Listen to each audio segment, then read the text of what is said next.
Para ter acesso a esse audiobook completo, basta entrar em contato comigo e pedir para participar do nosso canal do Telegram. Para isso, leia o QR Code que está na tela, ou clique no link na descrição ou nos comentários desse vídeo. Por apenas R$ 10 por mês, lembrando que você pode cancelar a assinatura a qualquer momento sem problemas. Você terá acesso a esse e diversos outros audiobooks completos diariamente. Você também vai poder pedir qualquer audiobook que queira escutar e nós fazemos para você. Te esperamos por lá. Para ser meu parceiro no crime, deve um velho amigo ser esquecido e nunca mais se pensar nele? Presente, 2 de janeiro de 2019. Ritter, vejo um homem se aproximar em meio à neve que cai. À distância, através de uma cortina branca, ele quase não parece humano, é mais um vulto. Conforme se aproxima, percebo que é Doug, o guarda-caça. Noto que anda apressado em direção à sede, tentando correr, mas toda aquela neve o impede. Ele tropeça a cada passo. Algo ruim aconteceu. Sei disso mesmo sem conseguir ver seu rosto. Quando chega perto, percebo que sua expressão está congelada pelo choque. Conheço essa fisionomia. Já a vi antes. É o semblante de alguém que testemunhou algo horrível, algo que vai além dos limites de uma experiência humana normal. Abro a porta da sede e o deixo entrar. Uma lufada de ar congelante e um monte de neve entram com ele. O que aconteceu? Pergunto. Há um momento, uma longa pausa, durante o qual ele tenta recuperar o fôlego. Mas seus olhos se antecipam e contam a história por ele. Uma comunicação muda de horror. Finalmente ele fala. Encontrei a pessoa desaparecida. Bem, que ótimo, digo. Onde? Ele balança a cabeça e sinto a pergunta morrer em meus lábios. Encontrei um corpo. 3 dias antes, 30 de dezembro de 2018. Emma, Ano Novo. Todos nós juntos pela primeira vez em séculos. Eu e Mark, Miranda e Julien, Nick e Bo, Samira, Gilles e a filhinha deles de 6 meses, Priya. E Kate. 4 dias no meio da floresta das terras altas escocesas em pleno inverno. Loch Corrine é o nome do lugar. Muito exclusivo. Por ano, apenas 4 grupos têm permissão para se hospedar lá. O lugar é uma residência particular no resto do tempo. Essa época, como você deve imaginar, é a mais popular. Tive que reservar basicamente no primeiro dia de janeiro, assim que as reservas foram abertas. A mulher com quem falei me garantiu que, como nosso grupo ocuparia a maior parte das acomodações, provavelmente ficaríamos com o local só para nós. Tiro o folheto da bolsa outra vez. Papel grosso, coisa cara. Um lago cercado de abetos, picos rosados surgindo ao fundo, embora já devam estar cobertos de neve a essa altura. De acordo com as fotos, a nova sede, como a propaganda a descreve, é uma grande construção envidraçada, ultramoderna, projetada por um arquiteto famoso que recentemente idealizou o pavilhão de verão da Serpentine Gallery. Acho que a ideia era que a construção parecesse se fundir com as águas calmas do lago, refletindo a paisagem e as linhas inflexíveis do grande cume, o Munro, erguendo-se atrás. Ali perto, diminuídas pelo aspecto monumental da sede, é possível ver um pequeno aglomerado de casas que parecem se aconchegar umas às outras para se aquecer. São os chalés, há um para cada casal, mas vamos nos reunir para fazer as refeições na sede, a construção maior que fica bem no meio. A não ser pelo jantar típico das terras altas, na primeira noite, uma degustação de produtos locais da estação, vamos preparar nossas refeições. Eles compraram comida para mim. Enviei uma longa lista com antecedência: trufas frescas, foie gras, ostras. Planejei um verdadeiro banquete para a noite de Ano Novo e estou muito animada. Adoro cozinhar. A comida aproxima as pessoas, não é mesmo? Esta parte do trajeto é especialmente tensa. De um lado, há o mar, e de tempos em tempos a terra réqua, dando a impressão de que um único movimento em falso pode nos fazer despencar do precipício. A água é cinza ardósia e parece agitada.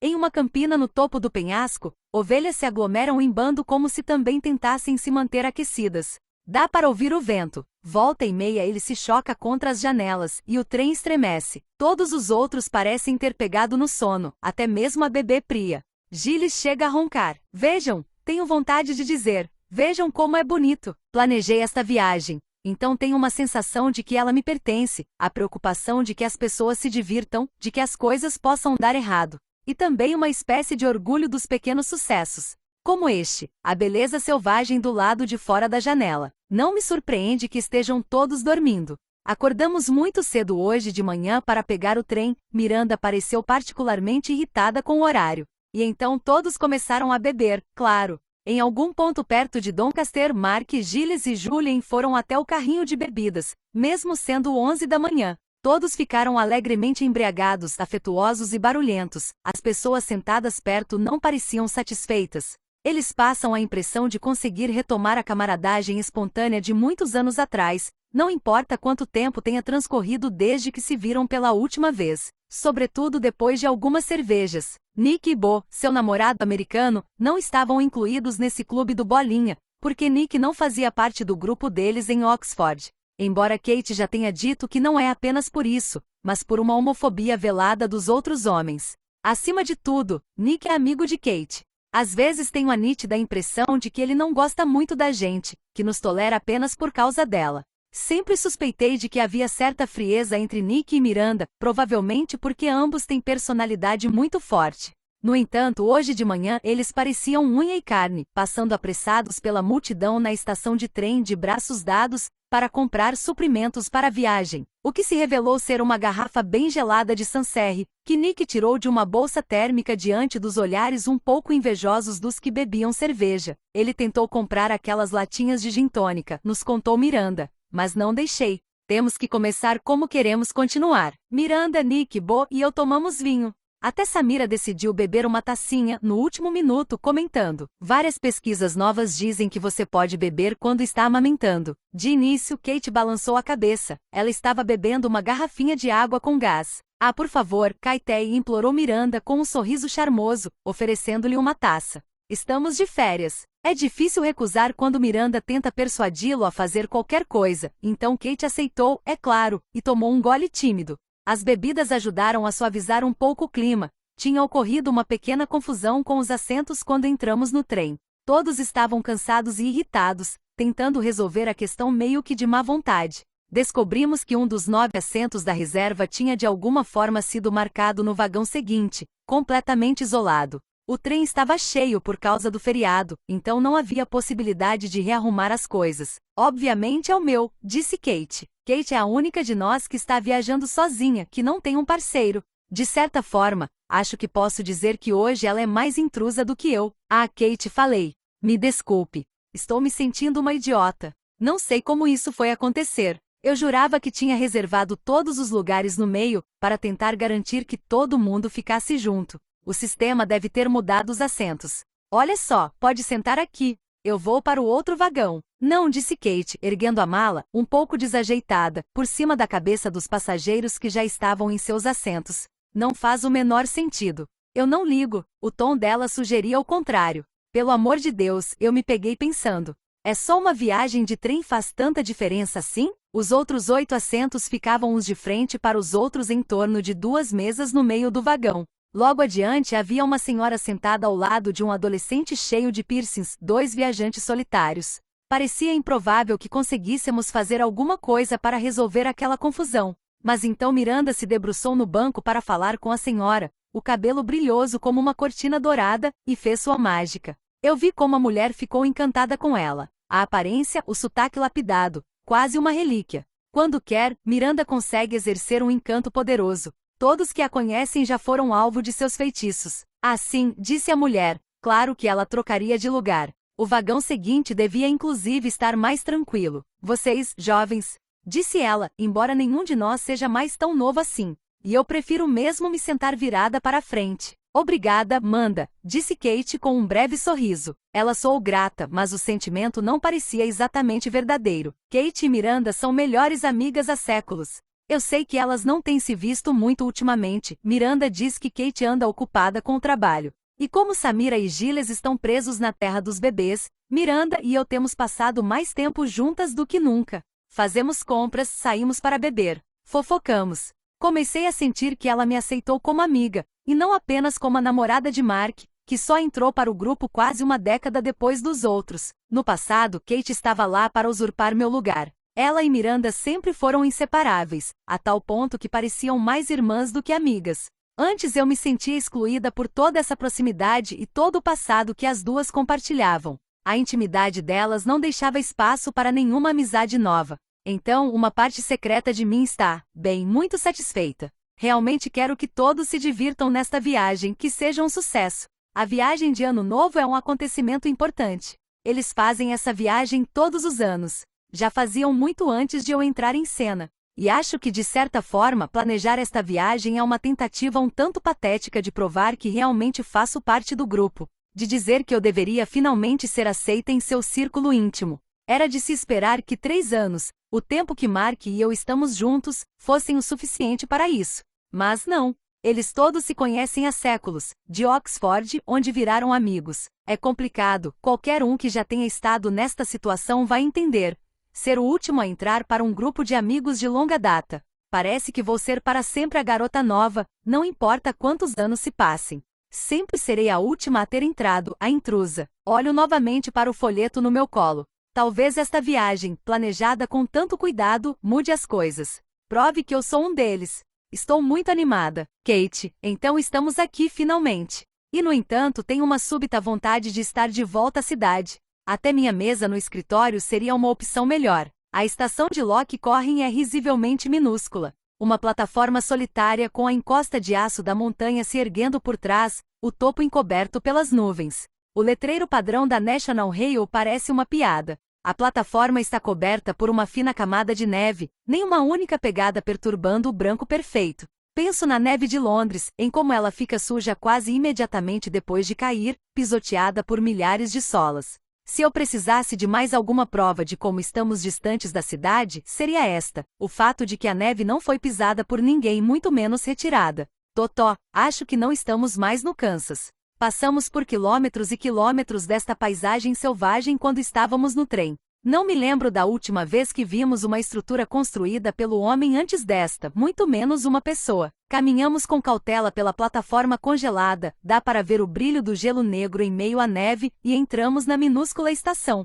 Parece completamente deserta. Eu me pergunto com que frequência a sala de espera, com seu letreiro pintado e sua estante de livros, é usada. Passamos por uma cabine com um guichê de vidro sujo, uma bilheteria ou um pequeno escritório. Dou uma espiada, fascinada com a ideia de haver um escritório bem aqui no meio de toda essa natureza selvagem. E fico ligeiramente surpresa quando me dou conta de que não está vazio. Na verdade, tem alguém sentado lá dentro na penumbra. Consigo ver apenas a silhueta, ombros largos curvados, e então o breve reluzir de olhos que nos observam enquanto passamos. O que foi? Diante de mim, Gilles se vira. Com a surpresa devo ter feito algum barulho. Tem alguém lá dentro, sussurro. Um guarda ferroviário, ou algo do tipo. Só tomei um susto. Gilles espia pelo vidro do guichê. Tem razão. Ele finge tocar na borda do chapéu imaginário em sua cabeça careca. Uma bela manhã para vocês, diz ele, com um sorriso e um sotaque irlandês. Gilles é o palhaço do grupo. Adorável, bobo, às vezes até demais. A gente está na Escócia, seu idiota, diz Samira, carinhosamente. Esses dois fazem tudo carinhosamente. Nunca tenho tanta consciência de como estou encalhada quanto nos momentos em que estou com eles. O homem no guichê não responde de início. E então, lentamente, ergue uma das mãos em uma espécie de cumprimento. Há um Land Rover esperando por nós. Modelo antigo, coberto de lama. Vejo a porta se abrir, e um homem alto sai do carro. Deve ser o guarda-caça, diz Emma. No e-mail dizia que ele viria nos buscar. Ele não parece um guarda-caça, penso. Mas o que eu estava esperando? Acho que no fundo eu imaginava que ele seria velho. Mas ele provavelmente tem a nossa idade. Deve ser o porte, os ombros, a altura, característicos de uma vida ao ar livre, e o cabelo escuro e desgrenhado. Quando nos recepciona com um murmúrio baixo, sua voz sai um pouco rouca, como se não fosse usada com muita frequência. Percebo que ele nos olha de cima a baixo. Acho que não gosta muito do que vê. Será desdém em sua expressão conforme ele observa a imaculada jaqueta impermeável de Nick, as galochas de Samira e a gola de pele de raposa de Miranda? Se for, não quero nem imaginar o que ele acha das minhas roupas de moradora da cidade e da minha mala Samsonite de rodinhas. Quase não pensei no que coloquei na mala de tão distraída que estava. Observo enquanto Julien, Bo e Mark tentam ajudá-lo com a bagagem, mas ele os dispensa. Do lado do guarda-caça, eles parecem uns engomadinhos no primeiro dia de aula. Aposto que não gostam muito do contraste. Acho que vamos ter que fazer 2 viagens, diz Gilles. Não vai dar para acomodar com segurança todos nós no carro. O guarda-caça ergue as sobrancelhas. Como quiserem. Vocês, mulheres, vão na frente, diz Mark, em uma tentativa de cavalheirismo. Nós vamos depois. Eu espero, constrangida, que ele faça uma piada sobre Nick e Bo serem mulheres honorárias. Por sorte isso não parece lhe ocorrer, ou ele segura a língua. Estamos todos muito bem comportados hoje, no modo feriado com os amigos mais tolerante. Faz muito tempo que não ficamos todos juntos assim, talvez desde o Réveillon passado. Sempre me esqueço como é.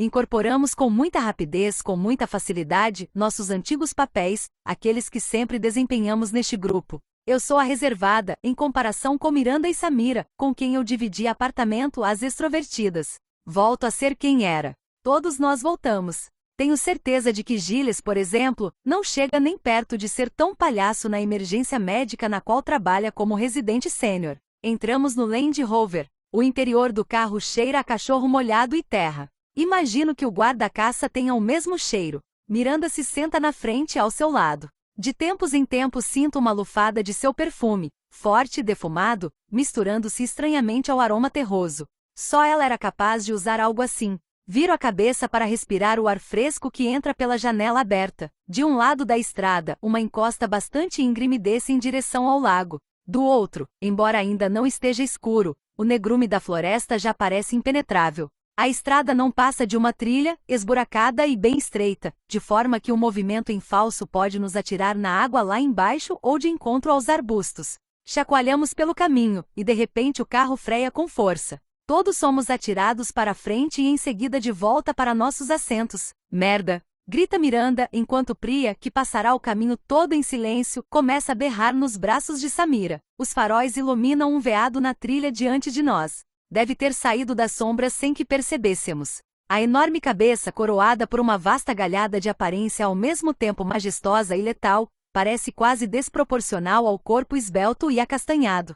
À luz dos faróis, seus olhos cintilam com um verde estranho e assustador. Por fim, ele para de nos encarar e se afasta com elegância sem pressa em direção às árvores. Ponho a mão no peito e sinto meu coração batendo forte e acelerado. Uau, sussurra Miranda. O que foi aquilo? O guarda-caça se vira e olha para ela, inexpressivo. Um veado. Eu quis dizer, retruca ela, um pouco agitada, o que é incomum. Eu quis dizer que tipo de veado? Vermelho, responde o guarda-caça. Um veado vermelho. Ele se volta novamente para a estrada. Fim de papo. Miranda gira o corpo para nos olhar por cima do encosto do assento e murmura sem emitir som. Ele é gato, não é? Samira e Emma fazem que sim com a cabeça. Então, em voz alta, ela diz: Você não acha, Kate? Ela se inclina e cutuca meu ombro, um pouco forte demais. Não sei, respondo. Observo a expressão impassível do guarda-caça no espelho retrovisor. Será que percebeu que estamos falando dele? Caso tenha percebido, não dá nenhum sinal de que esteja ouvindo, mas mesmo assim é constrangedor. Ah, mas você sempre teve um gosto estranho para homens, Kate, diz Miranda rindo. Miranda nunca gostou de verdade de nenhum dos meus namorados. Um sentimento que curiosamente costumava ser mútuo. Eu com frequência tinha que defendê-la quando estava com eles. Acho que você os escolhe, disse ela certa vez, para serem o anjinho que fica no seu ombro, dizendo: Ela não é uma boa companhia, essa aí. Fique longe dela. Mas Miranda é minha amiga mais antiga. E nossa amizade sempre superou qualquer relacionamento romântico, quer dizer, da minha parte. Miranda e Julien estão juntos desde a faculdade. Eu não sabia direito o que pensar de Julien quando ele entrou na nossa vida no fim do primeiro ano. Nem Miranda. Ele era uma espécie de anomalia, em comparação com seus ex-namorados. Devo admitir que houvera apenas um ou dois que servissem de comparação, ambos projetos como eu, nem de longe tão bonitos e sociáveis quanto ela. Caras que pareciam viver em um estado permanente de incredulidade por terem sido escolhidos. Mas Miranda sempre gostou de um projeto. Então Julien parecia óbvio demais para ela, com sua predileção por pobres e desamparados. Ele era impetuosamente bonito, autoconfiante demais. E essas foram palavras dela, não minhas. Ele é muito arrogante, disse ela. Mal posso esperar para fazê-lo engolir essa atitude da próxima vez que ele vier para cima de mim. Eu me perguntava se ela realmente não percebia como ele espelhava com precisão a arrogância e a autoconfiança dela. Julien continuou tentando. E todas as vezes ela o repelia. Ele vinha falar conosco com ela em um pub. Ou esbarrava nela por acaso depois de uma aula. Ou entrava de um jeito casual no bar da sala comum dos estudantes do primeiro ano da nossa faculdade, supostamente para encontrar uns amigos. Mas passava a maior parte da noite sentado à nossa mesa, dando em cima de Miranda com uma franqueza constrangedora. Mais tarde entendi que quando Julien quer muito alguma coisa, ele não deixa que nada fique no caminho. E ele queria Miranda. Muito. No fim, ela se rendeu à realidade da situação. Também o queria. Quem não ia querer? Ele era lindo, ainda é, talvez ainda mais, agora que a vida parou um pouco sua perfeição e sua desenvoltura. Eu me pergunto se seria biologicamente possível não desejar um homem como Julien, ou pelo menos não sentir atração por ele. Eu me lembro de quando Miranda nos apresentou no baile de verão, quando enfim começaram a namorar. Eu sabia exatamente quem ele era, é claro. Tinha testemunhado a saga toda, a caça dele a Miranda, as recusas dela, as tentativas intermináveis dele, até o momento em que ela aceitou o inevitável. Eu sabia muitas coisas a seu respeito. A faculdade que ele frequentava, o que estudava, o fato de que jogava rugby. Eu sabia tanto que tinha quase me esquecido de que ele não tinha ideia de quem eu era. Então, quando ele me deu um beijo na bochecha e disse, "É um prazer conhecê-la", Kate, de forma bastante formal, apesar de estar bêbado, pareceu uma grande piada. A primeira vez que Julien dormiu na nossa casa, Miranda, Samira e eu moramos juntas no segundo ano da faculdade, dei de cara com ele saindo do banheiro com uma toalha amarrada na cintura. Eu me esforcei tanto para parecer normal, para não olhar seu peito nu, os ombros largos e musculosos ainda molhados e reluzentes depois do banho, que falei, "Oi, Julien." Ele pareceu segurar a toalha com um pouco mais de força. "Olá." Ele franziu a testa. "Ah, isso é um pouco constrangedor. Acho que não sei seu nome." Eu me dei conta do meu erro. Ele tinha esquecido quem eu era, provavelmente tinha esquecido inclusive que me conhecera. "Ah", falei, estendendo a mão. "Eu sou a Kate." Ele não apertou minha mão, e percebi que cometi outro erro. Fui formal demais, esquisita demais. Em seguida, me ocorreu que também poderia ser porque ele segurava a toalha com uma das mãos e a escova de dentes com a outra. "Desculpe." Então ele abriu aquele sorriso encantador e ficou com pena de mim. "E aí? O que você fez, Kate?" Eu o encarei. "Como assim?" Ele riu, que nem no livro, disse ele. "O que Kate fez?"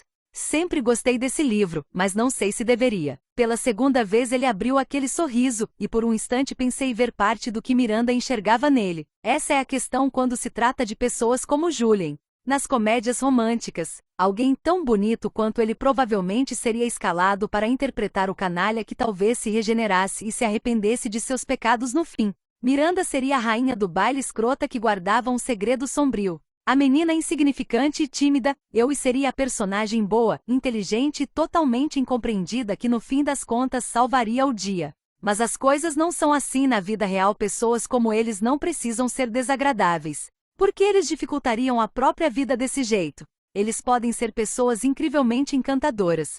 E pessoas como eu, insignificantes e tímidas, nem sempre se revelam as heroínas da história. Às vezes temos nossos próprios segredos sombrios. A pouca luz que ainda havia se extinguiu. É praticamente impossível enxergar qualquer coisa que não seja a massa negra das árvores de ambos os lados. A escuridão tem o efeito de torná-las mais densas, mais próximas, quase como se estivessem nos encurralando. Com exceção do ruído do motor do Land Rover, está tudo silencioso. Talvez as árvores também abafem os sons. Na frente, Miranda pergunta ao guarda-caça sobre o acesso. "Esse lugar é realmente remoto. É 1 hora de carro até a estrada", responde o homem. "Com tempo bom, 1 hora?" pergunta Samira. Ela lança um olhar nervoso a Priya, que observa a paisagem crepuscular, a lua tremeluzindo por entre as árvores refletida em seus grandes olhos escuros. Observo lá fora pelo vidro traseiro. A única coisa que vejo é um túnel de árvores, diminuindo conforme nos afastamos, até se tornarem um ponto negro. "Mais de 1 hora", responde o guarda-caça, se a visibilidade for pouca ou as condições estiverem ruins. Será que ele está gostando disso? Levo 1 hora para ir até a casa da minha mãe, em Surrey, e a casa dela fica a uns 95 quilômetros de Londres. Parece inacreditável que esse lugar fique dentro do Reino Unido. Sempre achei que esta pequena ilha que chamamos de lar estava superlotada. Do jeito que meu padrasto gosta de falar dos imigrantes, era de se imaginar que estivesse correndo o risco de afundar sob o peso de todos os corpos espremidos. Às vezes, diz o guarda-caça, nesta época do ano, fica impossível usar a estrada. Quando cai uma nevasca, por exemplo. Isso devia estar no e-mail que vocês receberam de Ritter. Emma faz que sim com a cabeça. Estava. Como assim? A voz de Samira está inconfundivelmente esganiçada. "Não teremos como sair? Tem esse risco", e responde ele. "Quando neva muito, o caminho fica intransitável. É perigoso demais, mesmo com pneus apropriados. Durante pelo menos umas 2 semanas por ano no total, Corrin fica isolado do restante do mundo. Isso pode ser aconchegante", se apressa em dizer Emma, talvez para coibir outras interjeições preocupadas de Samira. "Empolgante." E mandei comprar bastante comida. E vinho, acrescenta Miranda. E vinho, concorda Emma. O suficiente para umas 2 semanas, se precisarmos. Acho que exagerei um pouco. Planejei um pequeno banquete para a noite de Réveillon. Ninguém está prestando muita atenção nela. Acho que estamos todas preocupadas com essa nova constatação sobre o lugar no qual vamos passar os próximos dias. Porque há algo inquietante nesse isolamento, em saber como estamos longe de tudo. Mas e a estação? Pergunta Miranda com um ar triunfante de peguei você. Com certeza deve dar para simplesmente pegar o trem, não? O guarda-caça olha para ela. Percebo como ele é atraente. Ou pelo menos seria, se não houvesse algo sombrio em seus olhos. Os trens também não se deslocam muito bem sob 1 metro de neve, explica ele. Então não fazem paradas aqui. E de repente a paisagem, com toda a sua amplidão, parece se encolher em torno de nós. Doug, se não fossem os hóspedes, o lugar seria perfeito. Mas Doug imagina que sem eles não teria trabalho. O máximo que conseguiu quando foi buscá-los foi não demonstrar seu desprezo. Eles fedem a dinheiro, este grupo, como todos os que vão para lá. Quando se aproximavam da sede, o homem mais baixo de cabelo preto, Jethro? Joshua, se virou para ele com um ar de falando de homem para homem erguendo um reluzente celular prateado. Estou procurando sinal de Wi-Fi, disse o cara, mas não encontro nada. Obviamente aqui não tem 3G, já saquei. Não dá para ter 3G sem sinal. Ah, mas achei que ia começar a captar o Wi-Fi. Ou é preciso ficar mais perto da sede? Doug explicou ao homem que eles não ligavam o Wi-Fi a não ser que alguém pedisse. Às vezes o sinal pega, mas você precisa subir até lá. Acrescentou ele, apontando para a encosta do morro. O homem demonstrou sua desolação. Por um momento pareceu quase aterrorizado. A mulher dele disse depressa: tenho certeza de que você consegue sobreviver sem Wi-Fi por alguns dias, amor. E sufocou qualquer outro protesto com um beijo, a língua se movendo rapidamente. Doug desviou o olhar. Aquela mesma mulher, Miranda, a mais bonita, tinha se sentado ao lado dele no banco da frente do Land Rover, o joelho próximo do dele. Ela também havia apoiado desnecessariamente a mão no braço dele ao entrar no carro. Doug sentia uma lufada do perfume da mulher, intenso e defumado, toda vez que ela se virava para falar com ele. Tinha quase esquecido que havia mulheres assim no mundo, complexas, provocantes, do tipo que tem que seduzir todo mundo que vê pela frente. Perigosas, de uma maneira muito particular. Heather é muito diferente. Será que ela usa perfume? Ele não se lembra de ter notado. Definitivamente maquiagem não. Ela fica mais bonita sem nenhum adorno cosmético. Ele gosta do rosto dela em formato de coração, dos olhos escuros, das linhas elegantes de suas sobrancelhas. Quem não tivesse convivido muito com Heather poderia pensar que ela era uma mulher simples, mas ele achava o contrário, que no caso dela, as águas são tranquilas porém profundas. Ele tem uma vaga ideia de que ela morava em Edimburgo antes, que tinha uma carreira de verdade lá, mas não tentou descobrir a história de vida dela. Isso poderia significar ser obrigado a revelar demais sobre a própria trajetória. Heather é uma boa pessoa. Ele não. Antes de ir para lá, ele fez uma coisa terrível. Mais de uma, na verdade. Alguém como ela deveria ser protegida de alguém como ele. Os hóspedes estão sob os cuidados de Heather por enquanto, e isso é um alívio. Não foi fácil disfarçar sua antipatia pelo grupo. O homem de cabelo escuro, Julian, era esse o nome, é um exemplo típico das pessoas que se hospedam lá. Endinheirado, mimado, querendo contato com a natureza selvagem, mas secretamente esperando os luxos dos hotéis que está acostumado a frequentar. Eles sempre demoram um pouco para processar onde foram parar, o isolamento, a simplicidade, a beleza inestimável dos arredores. Volta e meia passam por uma espécie de conversão, são seduzidos por este lugar. Quem não seria? Mas Doug sabe que eles não entendem direito. Acham que estão vivendo uma vida rústica em seus belos chalés com camas de dossel, lareira e piso aquecido e a porra de uma sauna na qual podem dar um pulinho se realmente quiserem se esforçar. E os que ele leva para caçar veado se comportam como se de repente tivessem se tornado o Leonardo DiCaprio no filme O Regresso, lutando na natureza com unhas e dentes. Não se dão conta de como ele facilitou as coisas, fazendo o trabalho sozinho, o monitoramento das atividades do rebanho, o rastreamento e o planejamento cuidadosos, deixando para eles a única tarefa de apertar o maldito gatilho, e até o tiro propriamente eles quase nunca acertam. Quando erram, podem provocar um ferimento capaz de levar o animal a sofrer durante dias com uma dor inimaginável. Um tiro mal disparado na cabeça, por exemplo, eles frequentemente apontam para a cabeça, mesmo que Doug diga: nunca mire na cabeça, a chance de errar é muito grande. Pode lacerar a mandíbula do animal e deixá-lo vivo na mais profunda agonia, incapaz de comer, sangrando lentamente até a morte. Então ele está lá para finalizar o trabalho com um tiro certeiro, um tiro bem no meio do externo, permitindo que eles voltem para casa posando de caçadores de heróis. O ato de tirar uma vida. O batismo de sangue. Algo para postar no Facebook ou no Instagram, imagens de si mesmos sujos de sangue e rindo como lunáticos. Ele já tirou vidas, muitas na verdade. E não apenas de animais. Sabe melhor do que ninguém que não há motivo algum para se gabar. É um lugar escuro de onde, no fundo, nunca se volta. Algo muda em você depois da primeira vez. Uma transformação essencial em algum ponto profundo da alma, a amputação de algo importante.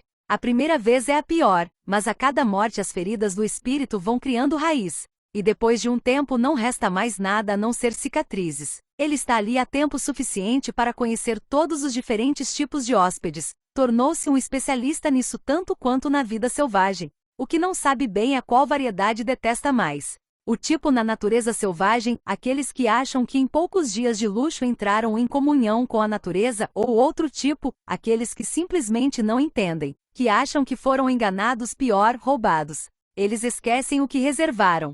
Ficam incomodados com tudo que destoa do tipo de lugar no qual estão acostumados a ficar, com piscinas cobertas e restaurantes com estrelas no guia Michelin. Em geral, na opinião de Doug, esses são os que têm mais problemas consigo mesmos. Removidas todas as distrações ali no silêncio e na solidão, são alcançados pelos demônios dos quais tentavam fugir. Com Doug é diferente. Os demônios sempre o acompanham, onde quer que ele esteja. Pelo menos ali tem espaço para vagar. Ele suspeita de que aquele lugar o atraiu por uma razão muito diferente da dos hóspedes. Eles vão até lá pela beleza, ele foi pela hostilidade, a brutalidade do clima, que está em seu momento mais implacável agora, no auge de um longo inverno. Algumas semanas antes, no Munro, ele tinha visto uma raposa se esgueirando pela neve, com a carcaça ressecada de uma pequena criatura presa na boca. Sua pelagem era fina e rugosa, as costelas aparecendo. Quando viu, a raposa não saiu em disparada na mesma hora. Por um momento, ela o encarou também hostil, desafiando-o a tentar tomar seu banquete. Ele simpatizou com o animal, uma identificação mais forte do que já tivera com qualquer humano, pelo menos em um bom tempo. Sobrevivendo, existindo, apenas. Não vivendo. Essa é uma palavra para aqueles que buscam entretenimento, prazer e conforto todos os dias. Ele sabe que teve sorte de conseguir aquele trabalho. Não apenas porque combina com ele, com seu estado de espírito, com seu desejo de ficar o mais distante possível do restante da humanidade, mas também porque é muito provável que ninguém mais lhe desse emprego, não com o passado que ele tem. O homem enviado pelo patrão para entrevistá-lo, ao ver a frase em sua ficha, dera de ombros e dissera: "Bem, definitivamente sabemos que você saberá lidar com qualquer caçador clandestino. Só tente não atacar nenhum dos hóspedes." E então ele sorriu para mostrar que estava brincando. "Acho mesmo que você vai ser perfeito para o trabalho." E isso foi tudo. Ele nem ao menos precisou se justificar ou se explicar, embora não houvesse justificativa, não de verdade. Um momento de insanidade violenta?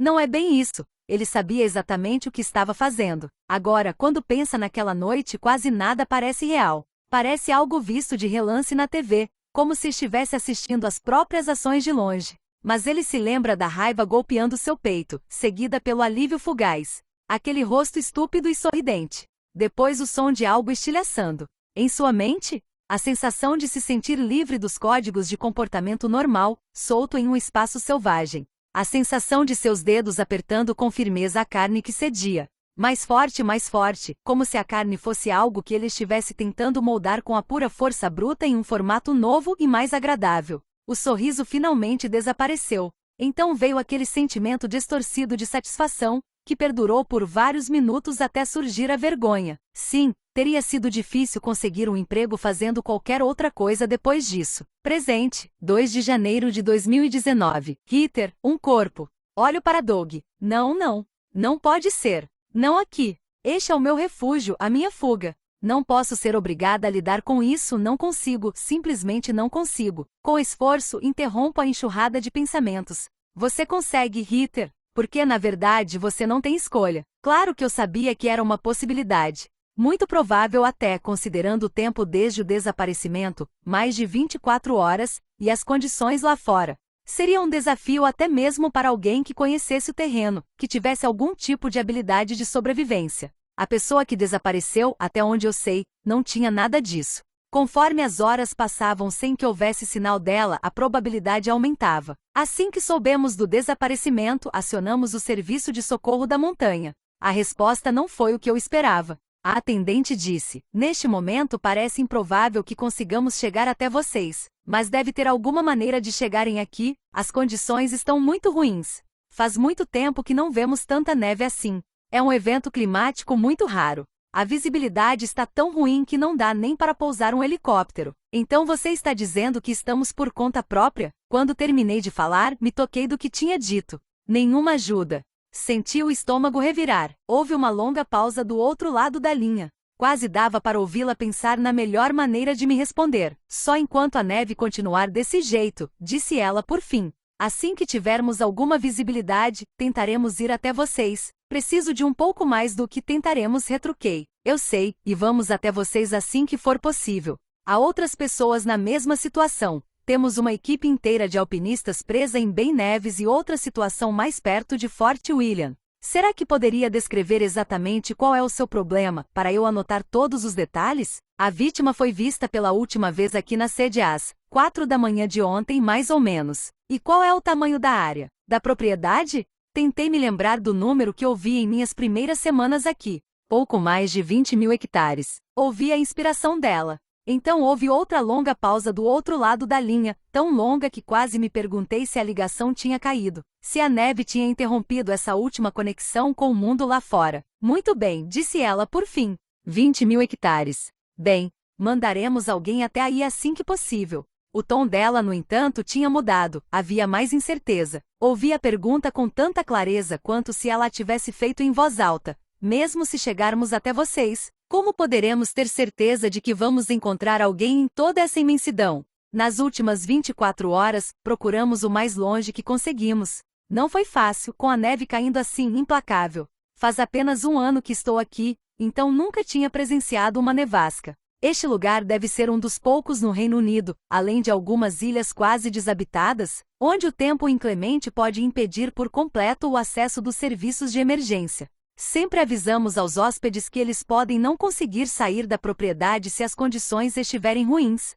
Isso consta até mesmo do documento que eles precisam assinar. Mas mesmo assim é difícil processar o fato de que ninguém pode chegar até aqui, ou sair. No entanto, é exatamente essa situação em que nos encontramos agora. Tudo está obstruído pela neve, o que significa que dirigir é impossível, mesmo com pneus de neve ou correntes, então nossas buscas foram todas feitas a pé. Éramos apenas Doug e eu estou exausta, tanto mental quanto fisicamente. Não temos nem ao menos Ian, que vem quase todos os dias para fazer trabalhos diversos na propriedade. Ele vai passar a véspera de Ano Novo com a família, preso do lado de fora com o restante deles, sem utilidade para nós. A mulher do serviço de resgate pelo menos deu alguns conselhos que ajudaram. Ela sugeriu verificar primeiro os locais que poderiam ter sido usados como abrigo. Doug e eu vasculhamos todos os esconderijos em potencial na propriedade, o frio queimando nosso rosto e a neve dificultando nosso progresso a cada passo, até eu ficar tão cansada que me sentia bêbada. Caminhei com dificuldade até a estação,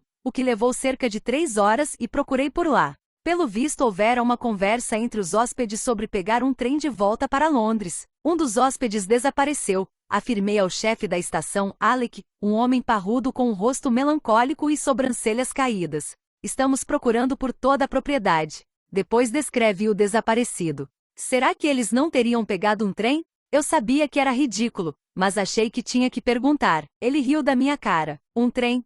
Com esse tempo? Perdeu o juízo, moça?" E mesmo que não estivesse assim, os trens não circulam na véspera de Ano Novo. "Mas talvez você tenha visto algo." "Não vi ninguém", respondeu ele. "Ninguém desde que aquele grupo chegou, há uns 2 dias." "Não. Eu notaria se houvesse algum estranho bisbilhotando por aí." "Bem, será que posso dar uma olhada?" Ele abriu os braços, um convite sarcástico. "Fique à vontade." Não havia muito onde procurar. A sala de espera, uma despensa de zelador que parecia ter sido um banheiro em algum momento. E a bilheteria, cujo interior dava para ver pelo vidro do guichê, um cubículo cheio de papéis, do qual, pelo buraco por onde eram passados o dinheiro e os bilhetes, vinha o cheiro de algo doce, ligeiramente apodrecido. 3 latas de refrigerante amassadas decoravam um dos cantos da mesa. Eu tinha visto Ian lá dentro certa vez com Alec fumando. Ian pega o trem com frequência para comprar suprimentos. Eles devem ter feito uma espécie de amizade, mesmo que apenas por conveniência. Logo depois do escritório, havia uma porta. Abri e dei de cara com um lance de escada. Essa escada leva para o meu apartamento. Minha residência privada, disse Alec com um pequeno floreio ao pronunciar residência. Será que... 2 cômodos, interrompeu ele. E um banheiro. Acho que eu saberia se tivesse alguém escondido lá dentro. Sua voz se elevou um pouco, e ele se colocou entre mim e a porta. Estava muito perto. Dava para sentir o cheiro azedo de seu suor. Sim, respondi, subitamente ansiosa para ir embora. Claro, depois de iniciar minha tortuosa jornada de volta para a sede, virei-me uma vez e o vi parado lá, me observando enquanto eu me afastava. Doug e eu não encontramos nada durante as muitas horas de busca. Nenhuma pegada, nenhum fio de cabelo. Os únicos rastros foram as pequenas trilhas deixadas pelos cascos da manada de veados. Pelo visto, houve pouca atividade por parte do hóspede desde que a neve começara a cair. Há câmeras em apenas um ponto da propriedade, o portão da frente, de onde o longo caminho que leva até a sede segue em direção à estrada. O proprietário mandou instalá-las tanto para intimidar quanto para flagrar caçadores clandestinos. Às vezes, é frustrante como a transmissão é interrompida. Mas dessa vez toda a filmagem estava lá, da noite anterior, véspera de Ano Novo até ontem, o primeiro dia do ano, quando o hóspede foi dado como desaparecido. Avancei rapidamente as imagens granuladas, procurando por qualquer sinal de um veículo. Se o hóspede tivesse ido embora de carro, ou mesmo a pé, a prova estaria ali. Não havia nada. A única coisa que a filmagem mostrava era um registro do início da nevasca pesada conforme a trilha era apagada por um mar branco na tela. Um cadáver podia ter começado a se tornar uma possibilidade. Mas a confirmação é muito pior. Doug passa a mão pelo cabelo, que caía nos olhos, molhado pela neve. Ao fazê-lo, vejo que a mão dele, o braço, o corpo inteiro, está tremendo. É estranho ver um homem tão durão quanto Doug, com o corpo de um jogador de rugby, nesse estado. Ele era fuzileiro naval, então já devia ter testemunhado seu quinhão de morte. Mas eu também em minha antiga profissão. E sei que o horror existencial de testemunhar a morte é algo que nunca sai da gente. Além disso, encontrar uma pessoa morta é completamente diferente. Acho que você deveria vir e dar uma olhada também, diz ele. No corpo. Você acha necessário? Não quero que seja. Não quero ver. Vim para este lugar justamente para fugir da morte. Não é melhor esperar a polícia chegar? Não, responde ele. Eles ainda vão demorar. E acho que você precisa ver o corpo agora. Por quê? Pergunto e percebo que minha pergunta soa queixosa, nauseada. Por causa, ele passa a mão pelo rosto, estica as bochechas para baixo em uma máscara macabra. Por causa do aspecto do corpo. Não acho que tenha sido um acidente. Sinto a pele gelar de uma maneira que não tem absolutamente nada a ver com o clima. Quando saímos, a nevasca ainda é tão forte que da porta só é possível enxergar alguns metros adiante. O lago está praticamente invisível. Vesti as roupas que na prática são meu uniforme para atividades ao ar livre neste lugar. O casaco impermeável comprido e pesado, minhas botas de caminhada, meu gorro vermelho. Ando atrás de Doug, tentando acompanhar seus passos largos, o que não é fácil, porque ele tem mais de 1,80 m, e eu mal passo de 1,5 m. Acabo tropeçando. Doug estende uma grande mão enluvada para pegar meu braço e me coloca de novo de pé com a facilidade de quem levanta uma criança. Mesmo por baixo da manga, posso sentir a força de seus dedos como braçadeiras de ferro. Penso nos hóspedes, presos em seus chalés. A inatividade deve ser horrível, a espera. Tivemos que proibi-las de se juntar a nós na busca, sob o risco de ter mais um desaparecido na nossa conta. Ninguém deveria sair nessas condições. É o tipo de clima que mata as pessoas. Perigo de morte, dizem as placas de advertência. Mas o problema é que, para a maioria dos hóspedes, um lugar como este é tão exótico quanto o outro planeta. Essas pessoas levam vidas encantadas e suas experiências as ajudaram a se sentirem intocáveis. Estão tão acostumadas a ter essa rede de proteção invisível ao redor delas na vida normal, conectividade, serviços de emergência rápidos, diretrizes de saúde e segurança, que supõem que a levam consigo para todos os lugares. Assinam o documento felizes porque não pensam de fato a respeito. Não acreditam nele. Não esperam que o pior aconteça. Se realmente parassem para pensar, para entender, provavelmente não se hospedariam aqui. Teriam muito medo. Ao compreender como este ambiente é isolado, você se dá conta de que apenas pessoas insanas escolheriam morar em um lugar assim.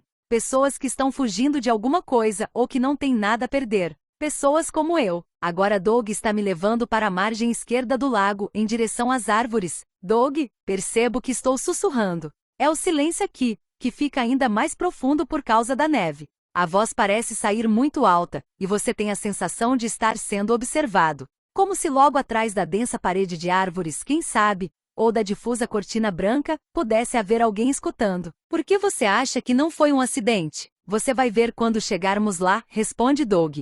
Ele não se dá o trabalho de virar e olhar para mim, nem diminui o passo. E em seguida diz, eu não acho Ritter. Eu sei. 3 dias antes, 30 de dezembro de 2018. Miranda. É claro que não perdi tempo lendo o e-mail que Emma enviou com o folheto anexado. Não consigo ficar animada em relação a uma viagem com antecedência e ficar só vendo fotos de mares azul turquesa ou montanhas cobertas de neve não me interessa. Preciso realmente estar lá para sentir alguma coisa para que seja verdadeiro. Quando Emma mencionou este lugar, imaginei vagamente algo antigo, vigas de madeira e fachada de pedra. Então a construção em si é uma surpresa. Puta merda. É tudo de vidro e metal, modernista, parece que veio de um mágico de Oz. A luz extravasa o prédio. É como uma lanterna gigante na escuridão. Meu Deus!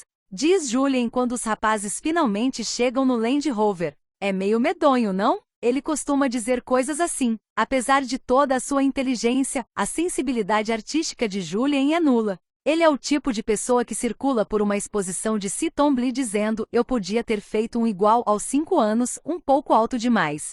Ele gosta de dizer que é porque é um pouco rude, seu passado foi sombrio demais para que desenvolvesse qualquer coisa parecida com senso estético. Eu achava isso encantador. Ele era diferente. Eu apreciava aquele jeito rude, em comparação com todos os rapazes engomadinhos. Gostei, digo. É verdade.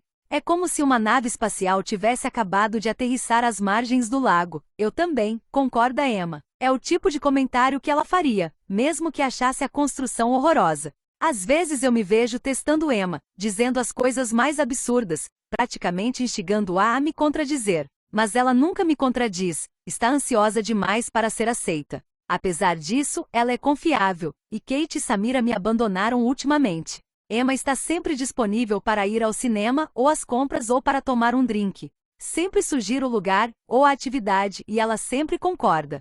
Para ser sincera, é revigorante. Kate está sempre tão ocupada com o trabalho que sou sempre eu quem vai encontrá-la, em algum bar urbanoide horroroso, apenas para usufruir de 3 minutos de seu tempo. Com Emma é mais ou menos como eu imagino que seria se eu tivesse uma irmã mais nova. É quase como se ela se espelhasse em mim, o que me dá uma deliciosa sensação de poder. Da última vez que fomos fazer compras, eu a levei a Mila. Vamos escolher alguma coisa que deixe Mark de queixo caído, falei. Encontramos o conjunto perfeito. Um sutiã ligeiramente vulgar, calcinha com abertura e cinta-liga. De repente vislumbrei a imagem dela contando a Mark que tinha sido eu quem a ajudara a escolher, e senti um inesperado formigamento de desejo ao pensar nele descobrindo que tudo tinha sido obra minha. Não tenho nenhum interesse em Mark, é claro, nunca tive. É verdade que sempre achei sua atração silenciosa por mim um belo afago no ego. Mas nunca algo que me excitasse. Com Kate sumida e Samira dedicando todo o seu tempo a Priya. Ela está um pouco obcecada com essa criança. Não pode ser saudável compartilhar tantas fotos nas redes sociais, eu me vi obrigada a recorrer à companhia de Emma. Definitivamente uma terceira opção. Eu estava ansiosa por isso, por estarmos todos juntos novamente. Há certa segurança em quando estamos juntos, voltarmos a desempenhar nossos antigos papéis. Podemos passar meses sem nos ver, mas quando nos reencontramos, tudo volta a ser como sempre foi, quase como era quando estávamos em Oxford, nossos dias de glória. A pessoa com quem mais quero estar é Kate, claro. Ao vê-la hoje de manhã na estação de trem, com seu novo corte de cabelo e roupas que não reconheci, eu me dei conta de quanto tempo se passou desde a última vez que nos vimos, e de como senti sua falta. O interior da sede é lindo, mas fico feliz por saber que não vamos dormir aqui, só fazer as refeições. O vidro enfatiza o contraste entre o espaço iluminado do lado de dentro e a escuridão do lado de fora. De repente percebo como ficamos visíveis para quem estiver do outro lado do vidro, iluminados feito insetos em um pote, ou atores em um palco,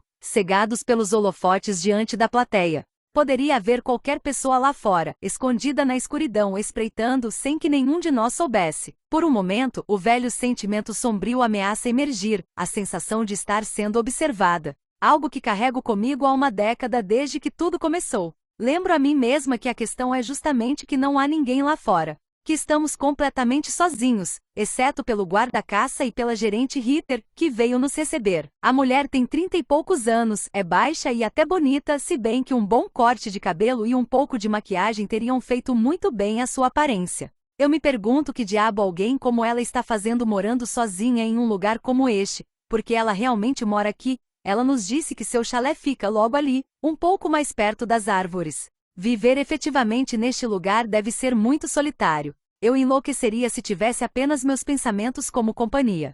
Às vezes, quando estou em casa, ligo a TV e o rádio só para não ouvir o silêncio. E vocês, disse ela, vão ocupar todos os chalés mais próximos da sede. Os outros hóspedes vão ficar no alojamento do outro lado do lago. Os outros hóspedes? Pergunta Emma. Então fica um silêncio tenso. Que outros hóspedes? Ritter assente. Um casal de islandeses. Eles chegaram ontem. Emma franze a testa. Não entendi. Achei que teríamos o lugar só para a gente. Foi o que você me informou quando nos falamos. Vocês devem ficar com o lugar todo para vocês, foi exatamente o que me disse. Ritter tosse. Acho que houve um pequeno mal-entendido. De fato, achei que seria o caso quando nos falamos. Nem sempre usamos o alojamento. Mas eu não sabia que meu colega havia feito a reserva e ainda não tinha conseguido preencher a ficha. O clima estava completamente arruinado. A expressão "os outros hóspedes" já soa desagradável por si só, dá uma sensação de infiltração, de invasão. Se estivéssemos em um hotel, tudo bem, seria de se esperar estarmos cercados por estranhos. Mas a ideia de ter aquelas outras pessoas ali, no meio do nada, conosco, faz com que toda aquela imensidão selvagem pareça um pouco superlotada. Eles estarão presentes no jantar típico das Terras Altas hoje à noite, diz Ritter em tom de desculpa. Mas o alojamento tem cozinha própria, então, fora isso, eles não vão usar a sede. Graças a Deus, diz Giles. Acho que nunca vi Emma tão irritada, os punhos cerrados junto ao corpo, os nós dos dedos brancos. Há um súbito estampido atrás de nós. Todos nos viramos e vemos Julien segurando uma garrafa de champanhe recém-aberta, a espuma saindo do gargalo como fumaça. Pensei que isso animaria um pouco o clima pesado, diz ele. O champanhe transborda do gargalo e cai no tapete aos pés dele. Bo estende uma taça para salvar parte do líquido. Quem sabe? Talvez os outros hóspedes sejam divertidos. Talvez eles queiram vir celebrar a véspera de Ano Novo com a gente amanhã. Não consigo pensar em nada pior do que duas pessoas aleatórias chegando e estragando nossa festa. Tenho certeza de que Julien também não. Mas isso é ele dando uma de bom moço. Ele sempre deseja com todas as forças ser amado e parecer divertido. Vive querendo que as outras pessoas pensem coisas legais dele. Suponho que essa seja uma das características pelas quais me apaixonei. Ritter ajuda a Emma a buscar taças na cozinha. Os outros as pegam sorrindo de novo, deixando-se levar pela aura de celebração criada pelo champanhe. Sinto uma onda de afeição. É tão bom vê-los novamente. Já fazia tanto tempo. É algo especial, hoje em dia, estarmos todos juntos assim. Samira e Kate estão a meu lado. Eu abraço as duas. As três mosqueteiras, sussurro. A ligação mais profunda do círculo íntimo. Eu nem me importo quando ouço Samira xingar baixinho. Meu abraço fez com que ela derramasse um pouco de champanhe na blusa. Vejo que Julien está oferecendo uma taça Ritter, mesmo que dê para perceber que ela não quer. Pelo amor de Deus. Tivemos um pequeno desentendimento a respeito do champanhe ontem, na loja de vinhos. 12 garrafas de Dom Pérignon, mais de 1000 libras só de champanhe. Por que você não pegou garrafas de Moët, como uma pessoa normal? Perguntei. Por que você reclamaria? Da última vez você me disse que ficou com dor de cabeça, por causa daquele açúcar todo, que adicionam nas marcas comuns. Miranda Adams merece só o que há de melhor, é o roto falando do esfarrapado. A verdade é que com Julien, sempre tem que ser um pouco mais. Um pouco mais de extravagância, um pouco mais de dinheiro. Uma ânsia por ter mais do que o seu quinhão. E o trabalho dele não ajuda. Em caso de dúvida, recorra ao dinheiro. Essa é a solução de Julien. Bem, para ser totalmente sincera, a minha também. Gosto de brincar que nós despertamos o pior um do outro. Mas isso talvez seja mais verdadeiro do que deixo transparecer. Acabei permitindo que ele comprasse o maldito champanhe. Sei o quanto ele quer esquecer o estresse deste ano. Como eu previa, a mulher Ritter não bebe o champanhe. Ela toma um gole minúsculo, só por educação, e coloca a taça de volta na bandeja. Imagino que ela considere falta de profissionalismo beber mais do que isso e está certa. Então, graças à generosidade de Julien, temos uma taça desperdiçada, maculada pela saliva daquela desconhecida. Ritter recapitula para nós a programação do fim de semana. Amanhã vamos caçar veados. Doug vai levar vocês. Ele virá buscá-los bem cedo. Doug, estou fascinada por ele. Percebi que não gostou muito da gente. Também percebi que o deixei desconfortável. Essa informação é uma espécie de poder. Gilles está perguntando a Ritter algo sobre trilhas.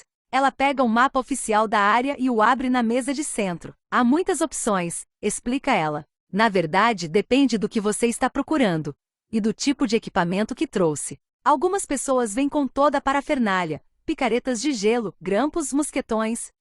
Acho que não faz nosso estilo, diz Bo, sorrindo. Não podia ser mais verdadeiro. Bem, se querem algo bem tranquilo, tem a trilha em volta do lago, é claro. Ela percorre o trajeto com o dedo no mapa. São apenas alguns quilômetros, totalmente plana. Há algumas cachoeiras, mas as pontes que passam por cima delas são bem seguras, então não é nada muito complicado. Podem até fazer essa trilha no escuro. No outro extremo da área, temos o Munro, que pode interessar se estiverem planejando levar uma conquista para casa. Como assim? Pergunta Julien. Como um troféu, sabe? Explica ela. É assim que se diz quando se escala uma montanha. Você a conquista. Sim, diz ele, com um sorriso rápido. É claro, acho que eu já tinha ouvido falar disso. Não tinha. Mas Julien não gosta de ficar por baixo. Mesmo que não tenha nenhuma sensibilidade artística, as aparências são importantes para o meu marido. A imagem que se apresenta ao mundo. O que as outras pessoas pensam a seu respeito. Sei disso melhor do que ninguém. Ou vocês podem fazer o meio termo. Tem a caminhada até a antiga sede, por exemplo, diz ela. A antiga sede? Pergunta Bo.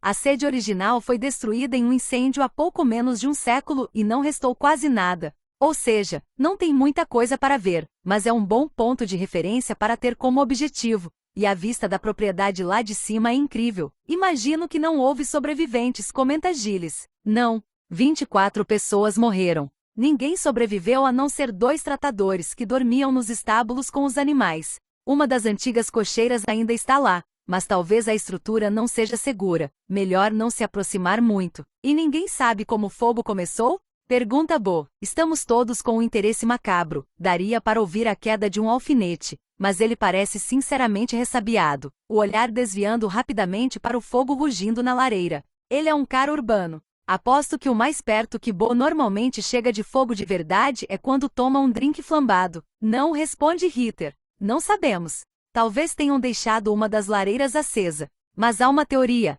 Ela hesita, como se não tivesse certeza se deve continuar, mas em seguida prossegue. Há uma teoria de que um dos funcionários, um guarda-caça, ficou tão traumatizado com suas experiências na guerra que ateou fogo de propósito na sede. Uma espécie de assassinato seguido de suicídio. Dizem que dava para ver o incêndio lá de Fort William. Levou mais de um dia para a ajuda chegar.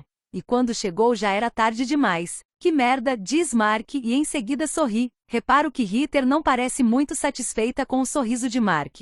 Ela provavelmente está se perguntando como é que alguém pode se divertir com a ideia de mais de 20 pessoas morrendo queimadas. É preciso conhecer Mark muito bem para entender que ele tem um senso de humor bastante sombrio, mas, no geral, inofensivo. Você aprende a perdoá-lo por isso. Assim como todos aprendemos que Gilles, embora goste de parecer o senhor tranquilo, pode se mostrar um pouco sovina quando se trata de pagar a próxima rodada de bebida, e que é melhor só falar com Bo de manhã depois de ele ter tomado pelo menos 2 xícaras de café, ou que Samira, toda doce e delicada por fora, sabe guardar rancor como ninguém. Ter amigos de longa data é isto, a gente simplesmente sabe essas coisas. Aprende a amá-los. É o que nos mantém unidos como uma família, imagino. Todas as histórias. Nós sabemos tudo o que há para saber uns sobre os outros. Ritter pega a prancheta que estava debaixo do braço, ganhando um súbito ar profissional. Quem de vocês é Emma Taylor? É o nome que está no cartão de crédito que pagou o sinal. Sou eu. Emma levanta a mão. Ótimo. Você vai encontrar todos os suprimentos que pediu na geladeira. Estou com a lista aqui. Filé, ostras. Yalos comprou hoje de manhã. Salmão defumado, cavala defumada, caviar, endívias, queijo roquefort, nozes, chocolate 100% cacau, chocolate 85% cacau, ovos de codorna. Ela faz uma pausa para respirar, creme de leite, batata, tomate. Cristo! Minha própria contribuição secreta para os trabalhos de repente parece bastante exígua. Tento fazer contato visual com Kate para compartilharmos um olhar divertido. Mas faz tanto tempo que não nos vemos que talvez estejamos um pouco fora de sintonia. Ela apenas olha pelas grandes vidraças, parecendo perdida em pensamentos.